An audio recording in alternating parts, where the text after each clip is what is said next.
3,900만 정도가 이동을 한다고 합니다. 수많은 사람이 고향을 찾습니다.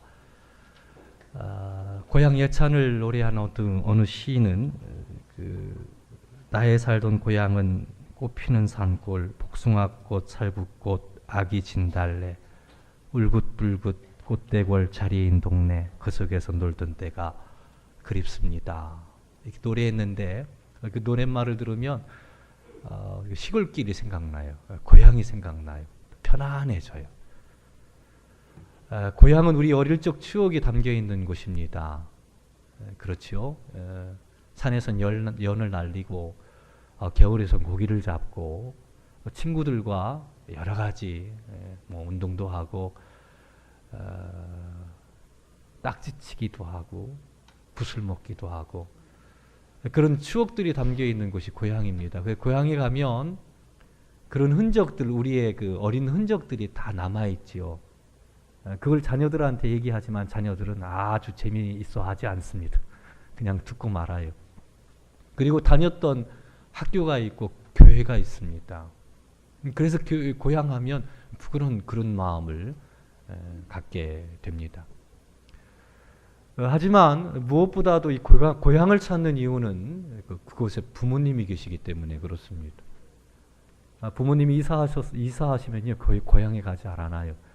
부모님이 계신 곳으로 가지요. 부모님이 아주 반갑게 맞이해 줍니다.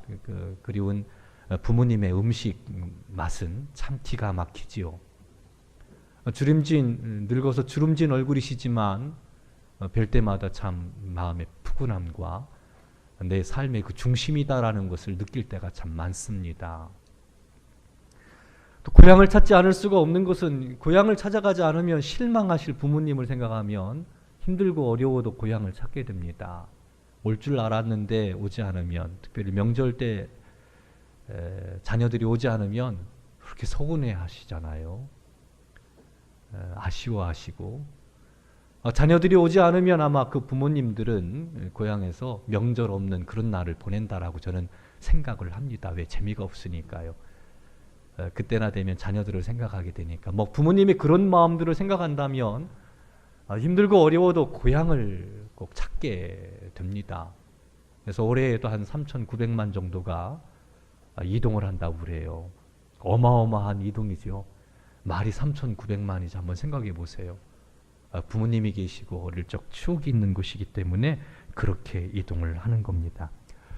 내일 추석 명절인데 오고 가는 발걸음 하나님의 보살핌 가운데 복되고 즐거운 추석 명절 되기를 바랍니다. 좀 사랑을 베풀 수 있는 귀한 시간 됐으면 좋겠고 우리 또 그리스도인이니까 틀어져 있는 것들을 풀고 회복하는 시간이 되었으면 좋겠다. 헤아리는 것만큼 헤아림을 받으니까 우리들이 이제 이번엔 사랑해야 되겠다, 무조건 줘야 되겠다라는 마음으로 부모님을 대하고 형제들을 대하게 될 때 좋은 회복의 역사가 일어나게 된다. 저는 그렇게 믿습니다. 그게 신앙이기도 하고요. 그래서 하나님이 그 회복 속에서 사랑 실천 속에서 주시는 평강, 그 평강을 맛보면서 근본 추석 명절은 하나님이 주시는 은혜로 참 기쁨과 즐거움, 복된 그런 명절 되기를 바랍니다. 오늘 본문 말씀을 보면 고향을 찾는 이들이 많은데 고향을 찾지 않고 더 나은 본향을 사모하며 살아간 사람들의 이야기가 나오고 있습니다. 고향에 갈 수도 있지만 고향에 가지를 않고 더 나은 본향을 사모하면서 아브라함과 그의 아들 이삭 그리고 그의 또 아들 야곱이 더 나은 본향을 향해서 본향을 꿈꾸면서 살아왔다라고 이야기를 합니다. 그들이 꿈꾸었던 본향, 더 나은 본향은 어떤 것일까요? 우리에게 평안함과 또 쉼과 즐거움을 가져다 주는 본향보다 더 나은 본향, 그것이 무엇일까요? 오늘 말씀을 보면 그 아브라함과 이삭과 야곱이 꿈꾸었던 사모했던 본향은 하나님께서 설계하시고 하나님께서 세우신 그런 도시라는 것을 우리가 말씀을 통해서 볼 수 있습니다. 10절 말씀을 보면 11장 10절입니다. 이는 그가 하나님이 계획하시고 지으실 터가 있는 성을 바랐습니다 라고 기록하고 있습니다. 하나님께서 계획하시고 지으실 성을 바라봅니다. 도시를 바라봅니다. 그 도시를 바라보면서 이들은 그 믿음의 길을 걸어갔던 것을 볼 수 있습니다. 그 도시가 어떤 도시냐? 그 도시는 다윗 시대 때 세워질 도시를 의미합니다. 다윗 왕을 통해서 하나님께서 세우시는 그 도시, 하나님의 도성이라고 이야기할 수 있습니다. 그것을 바라보았어요. 아브라함이 하나님께 부름을 받았을 때 약속의 땅에 대한 약속을 하나님께 받습니다. 약속의 땅을 주시겠다고 하나님께서 아브라함에게 약속하셨고, 그 약속이 고스란히 그 이삭과 야곱, 그의 후손들에게 하나님께서 또 동일한 약속을 주십니다. 아브라함에게 약속하셨던 그 땅을 너희들에게 줄 것이다 라고 말씀하신 거지요. 그 땅은 젖과 꿀이 흐르는 가나안 땅입니다. 그 땅의 시작은 모세가 애굽 땅에서 이스라엘 백성들을 구원할 때부터 시작됩니다. 애굽 땅에 있던 이스라엘 백성을 하나님께서 모세를 통해서 출애굽시켜요. 나오게 하시고, 그리고 여호수아를 통해서 젖과 꿀이 흐르는 땅을 정복시켜 나가도록 합니다. 그러나 그때만 해도 완전히 이루어진 도성은 아니었습니다. 계속 정복해 나가야 될 땅인 것이지요.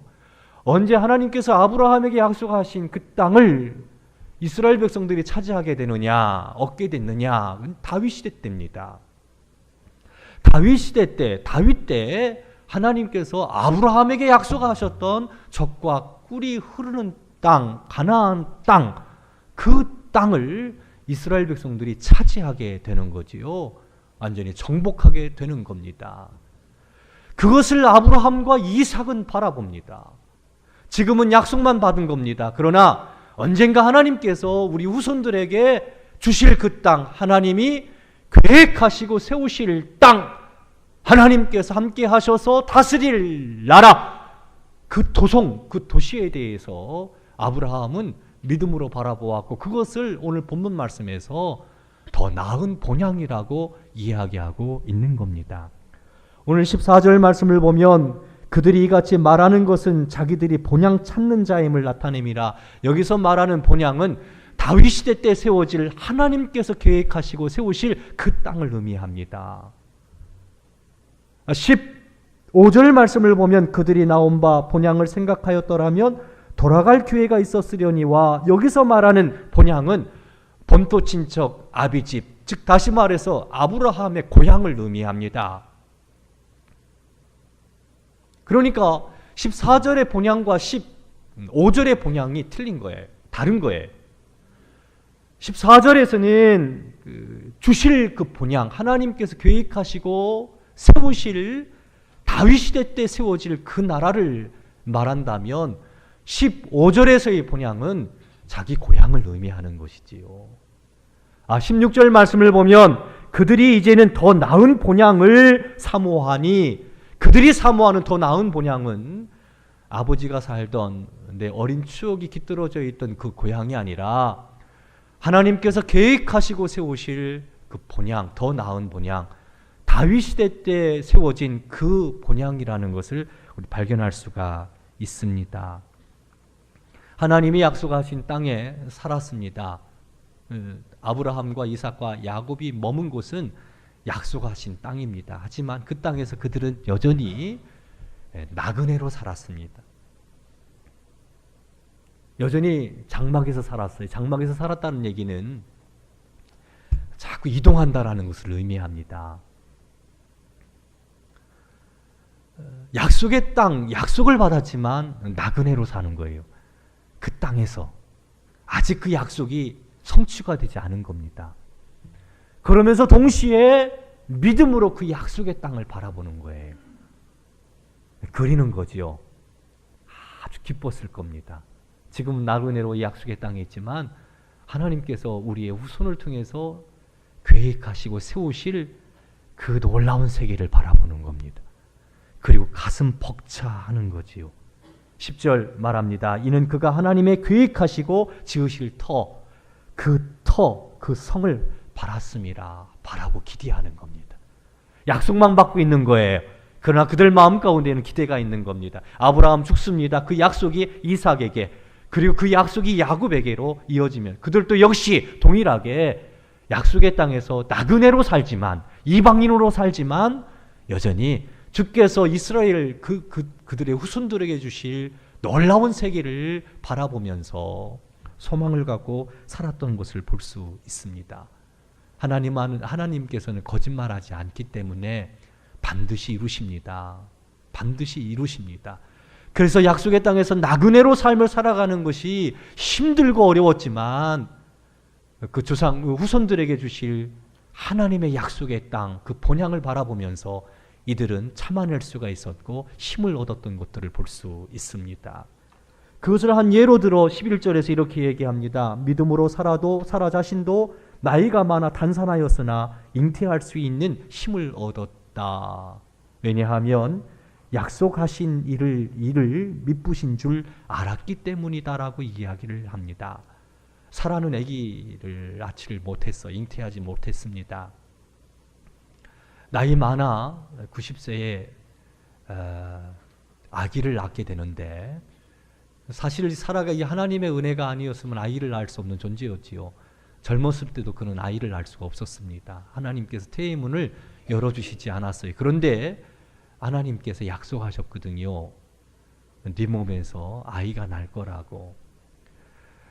시간이 흘러 90이 됐어도 아브라함과 사라는 하나님의 약속을 믿었습니다. 그리고 힘을 얻었습니다. 힘을 얻었어요. 그리고 약속대로 아이를 잉태하게 되는 거지요. 단산했습니다. 경수가 끊어졌습니다. 소망이 없습니다. 그런데 하나님께서는 말씀하셨다는 거지요. 우리 사랑하는 성도 여러분, 하나님의 약속을 하나님께서 이루신다라는 믿음으로 힘을 얻으시기를 바랍니다. 힘을 내시기를 바랍니다. 하나님 사랑하는 사람은 하나님이 지키십니다. 할렐루야. 하나님 의지하는 사람을 하나님께서 인도하십니다. 하나님이 선한 목자가 되셔서 선하게 이끌어 주십니다. 하나님께서 약속하셨습니다. 약속하신 하나님은 미쁘시기 때문에 그 약속을 반드시 이루십니다. 그러면 우리는 쉼을 누릴 수 있습니다. 평화를 누릴 수 있습니다. 지금의 어려움을 이길 수 있습니다. 때로 힘들고 어려워도 하나님께서 약속하셨으니까 함께 하신다고, 길을 열어주시겠다고 약속하셨으니까, 나그네와 외국인으로 삶을 살았던 아브라함과 이삭과 야곱, 그들의 삶은 나그네의 삶이었습니다. 야곱 같은 경우도 임종을 앞에 놓고 나는 참 험한 나그네 인생길을 걸어왔다라고 고백을 합니다.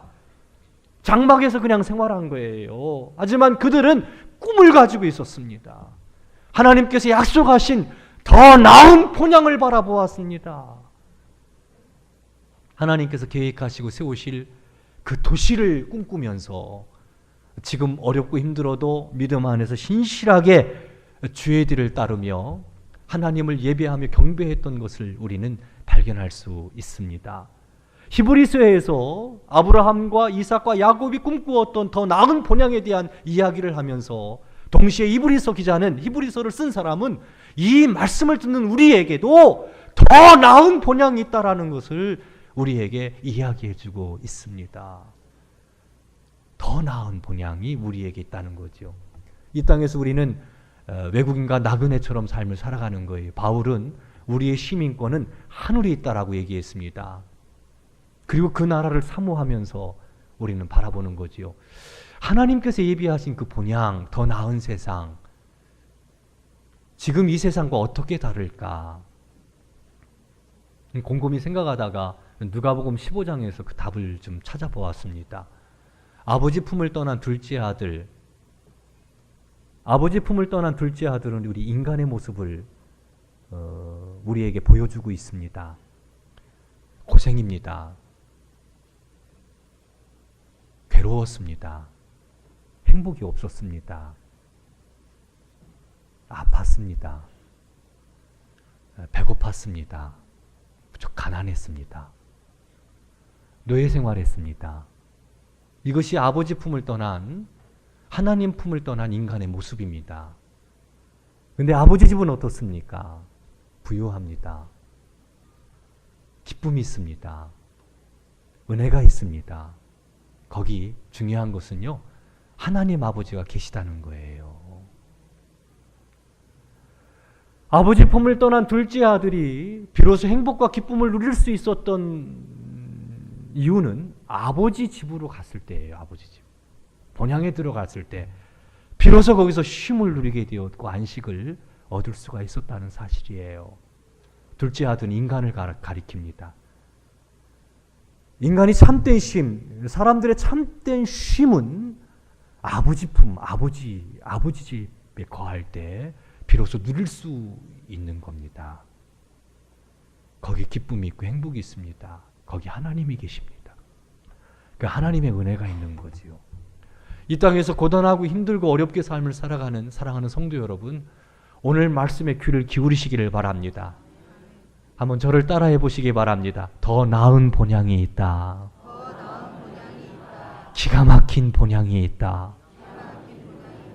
근데 그것을 우리 하나님이 계획하시고 우리를 위해서 지으신 거예요. 거기 하나님의 은혜로 충만합니다.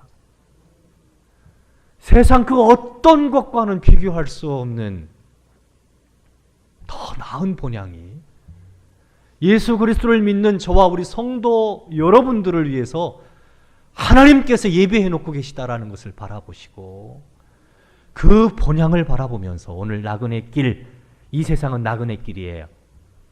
외국인처럼 삶을 살아가는 거예요. 다른 나라에 내 고향인, 내 집이 있는 거예요. 내가 거처할 곳이 있는 거예요. 외국에.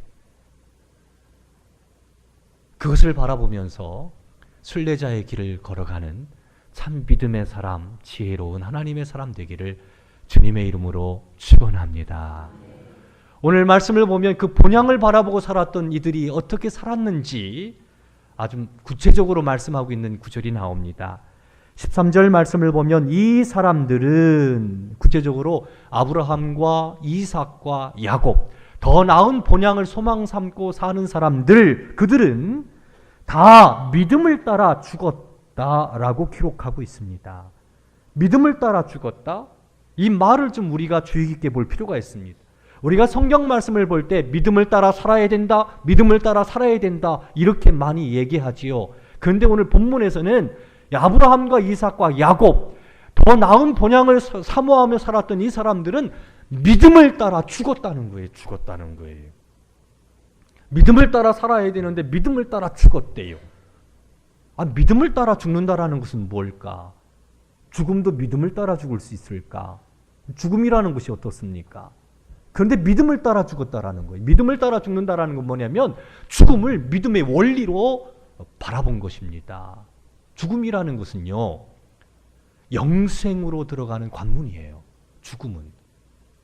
고통이 아니지요. 더 나은 본향을 향해 나아가는 하나님께서 계획하시고 세우신 놀라운 세계로 들어가는 관문이 죽음이라는 겁니다. 그래서 믿음을 갖고 죽은 거예요. 죽음을 통해 다가오는 영광의 나라, 이 세상 다음에 오는 세상, 한 번 죽는 것은 사람에게 정한 것이고 그 후에는 하나님의 심판이 따른다고 되어 있잖아요. 그런데 예수 그리스도를 믿는 이들에게 약속하신 오는 세상, 하나님이 친히 세우시고 다스리시는 그 놀라운 세상, 그 세상은 죽음을 통해서 우리가 들어가게 된다는 거죠. 그러니까 아브라함, 이삭, 야곱은 믿음을 따라 죽은 거예요. 그뿐입니까? 거기 안식이 있습니다. 그걸 소망하는 거예요. 그 나라에 이를 때까지 보호하신다라는 믿음을 갖고 그들은 죽음을 맞이합니다. 지금 내가 죽지만 하나님께서 나를 보호하신다. 할렐루야. 할렐루야. 이 믿음을 갖고 죽은 거예요. 그 믿음을 따라 죽는다라는 건 그런 거예요. 그리고 또 어떤 일이 벌어집니까? 다시 살아납니다. 부활에 대한 소망이 우리에게 있다라는 거예요. 영원히 사라지지 않고 예수 그리스도 강림하실 때 우리는 변화되어 주님을 맞이하게 될 겁니다. 다시 살아나게 될 겁니다. 주님과 함께 있다가 다시 변화된 몸으로 주님을 맞이하게 될 것이다라는 거지요. 그리고 영원한 생명을 누리게 될 것이다라는 겁니다. 그 믿음이 바로 이들 가운데 있었습니다. 그 확고한 믿음, 그 믿음이 있었기 때문에 두려워할 수밖에 없고 슬플 수밖에 없고 절망할 수밖에 없는 죽음조차도 믿음을 따라 소망을 갖고 맞이하게 되는 거지요. 그리고 이들은요, 약속을 받지 못했어요. 다윗이 세울 도시를 보지를 못했습니다. 그 세상 속에 살지를 못했어요. 그냥 약속만 받은 거예요. 받았어요. 하지만 그들은요, 믿음으로 그 세계를 보았어요. 믿음으로. 왜? 하나님 말씀은, 약속은 하나님이 이루시니까. 지금은 척박한 장막에서 생활하고 있지만 아니다라는 거예요. 반드시 하나님께서 세우실 그 나라를 믿음의 눈으로 바라본 겁니다. 하나님께서 세우실 그 땅을 바라본 겁니다. 그래서 이렇게 이야기합니다. 오늘 말씀을 보면 약속을 받지 못하였을 때, 13절 중반절입니다. 그들이 약속을 받지 못하였을 때 그러나 그것들을 멀리서 보고 환영하며, 이렇게 되어 있어요. 멀리서 보고 환영하며 땅에서 외국인과 나그네임을 증언했다. 나그네로 살았다. 이렇게 얘기하는 거죠. 멀리서 바라보고 즐거워하는 거예요. 멀리서 바라보고 즐거워하는 거예요.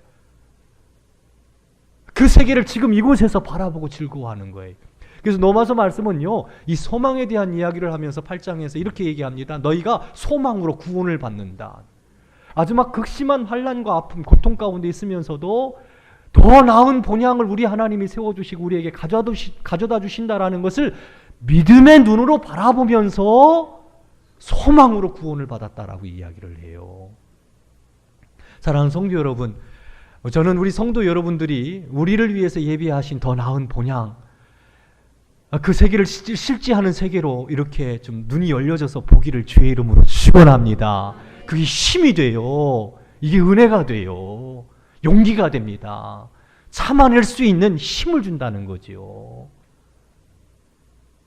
약속은 보지 못했지만, 받지 못했지만 미리 바라보고 말. 그러면서 외국인과 나그네처럼 그렇게 삶을 살아가는 겁니다.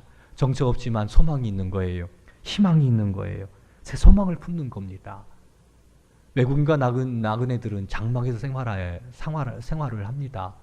그래서 9절 하반절 말씀을 보면 이삭 및 야곱과 더불어 장막에 거했다. 장막에 거했다. 나그네로 삶을 살았다라는 거예요.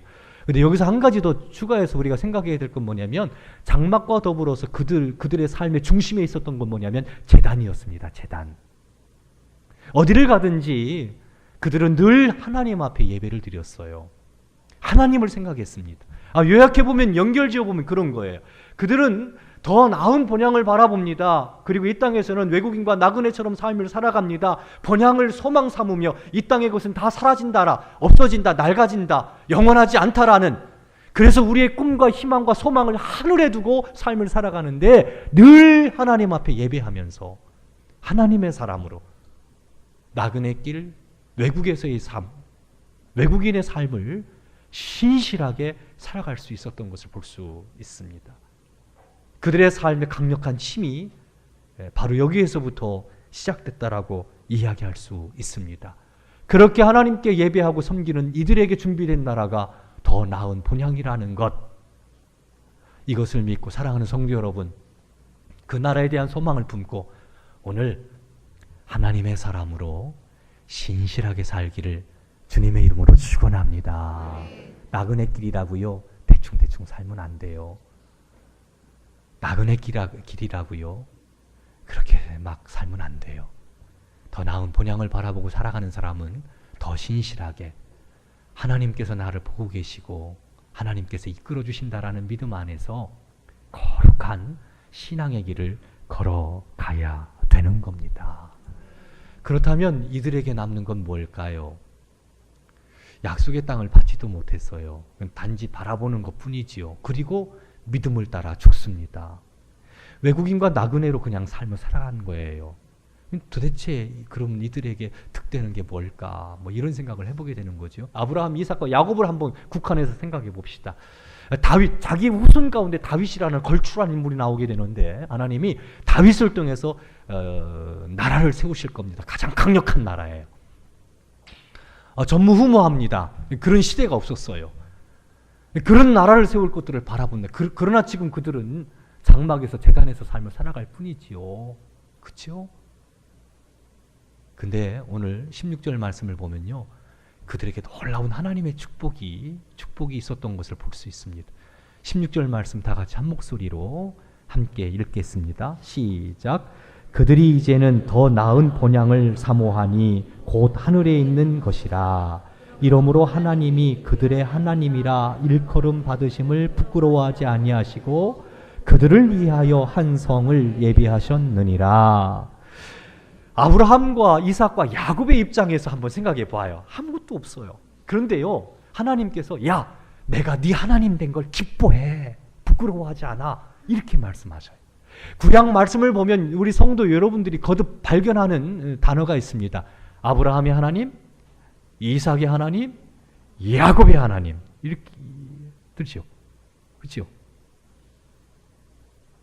외국인처럼 이 땅에서 나그네처럼 삶을 살아가는데 하나님께서는 야, 너희들이 하나님의 백성이라는 것, 내가 너희들의 하나님이라는 것을 내가 부끄러워하지 않는다. 그 말은 무슨 말입니까? 나는 너희 하나님이야. 너희들은 참 나의 자랑스러운 백성이야. 그들을 존귀하게 여긴다는 거지요. 더 나은 본향을 바라보며 이 땅에서 신실하게 하나님의 사람으로 살아가는 이들을 우리 하나님께서는 아주 존귀하게 여겨주신다는 거예요. 그들의 하나님됨을 아주 기뻐하신다는 거지요. 자녀들이 속을 썩이면 뭐라고 얘기합니까? 속상하지요. 그렇게 얘기하는 걸 많이 들으셨을 거예요. 너 그렇게 살면 아버지 이름에다 먹칠하는 거예요. 아주 창피해 죽겠어. 네가 내 아들인 것이 창피해. 뭐 이런 가끔 들어요. 못되게 살았으니까. 그런데 하나님께서는요, 믿음을 신실하게 지킨 아브라함, 이삭, 야곱을 향해서 나는 네 하나님 됨, 너희들이 하나님 됨을 내가 부끄러워하지 않는다. 자랑스럽게 여기는 거예요. 한번 따라해 볼까요? 아브라함의 하나님, 이삭의 하나님, 야곱의 하나님, 그리고 나의 하나님. 하나님께서 그것을 기뻐하신다면 우리는 다 얻은 거예요. 우린 다 얻은 거예요. 거기다가 하나님께서 또 그들에게 한 성을 예비해 주셨다라고 얘기하고 있습니다. 말씀을 보면 그들이 그리고 꿈꾸었던 더 나은 세상은 다윗 시대 때 세워지는 왕국이었습니다.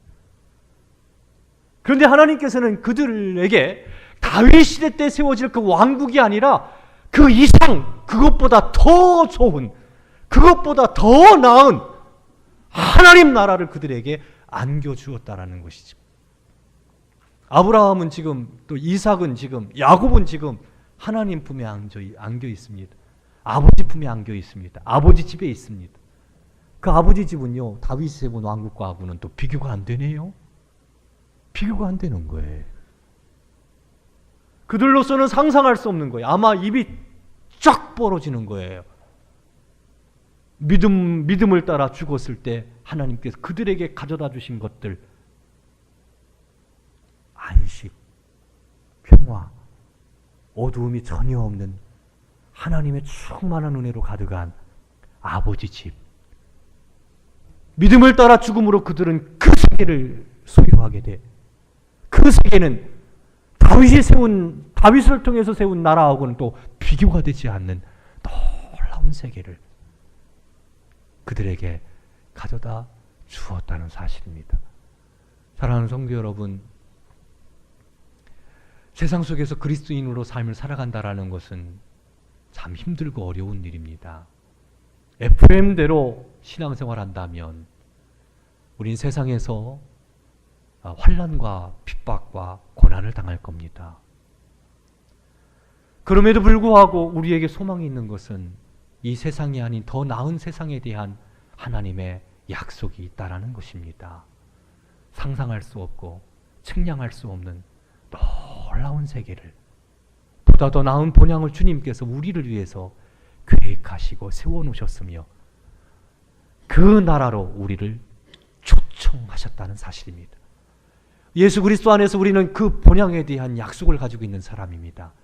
그렇다면 이 땅에서 사랑하는 성도 여러분, 신실한 하나님의 사람으로 주님의 이름을 높이며 거룩한 삶을 살아가는 우리 성도 여러분 되시기를 주님의 이름으로 축원합니다. 그게 다 가치가 있는 거예요. 더 의미가 있는 거예요. 더 나은 세상을 바라보며 오늘 믿음 안에서 믿음의 집을 잘 지어가는 우리 성도 여러분 생애가 되기를 주의 이름으로 축원합니다. 사랑과 은혜가 많으신 하나님 아버지, 우리의 눈을 열어 주님께서 약속하신 그 세계를 보게 하여 주시옵소서. 아브라함과 이삭과 야곱이 바라보았던 더 나은 본향을 바라보는 아버지 그 믿음을 갖고 이 땅에서는 아버지 하나님 나그네처럼 그렇게 본향을 향해 나아가는 나그네처럼 삶을 살아갈 수 있도록 은혜를 베풀어 주시옵소서. 나그네 인생길 이기는 하지만 주님께서 약속하신 그 영광의 나라에 반드시 주님께서 우리를 세워주심을 믿기에 도리어 기쁨이 있고 소망이 있음을 고백합니다. 하나님, 여기 사랑하는 주의 자녀들 한 사람 한 사람 나그네 길 잘 걸어가 영광의 자리에 설 수 있도록, 더 나은 본향에 설 수 있도록 지켜주시고 이끌어주시고 복을 내려 주시옵소서. 아멘. 예수님의 이름으로 기도드리옵나이다. 아멘.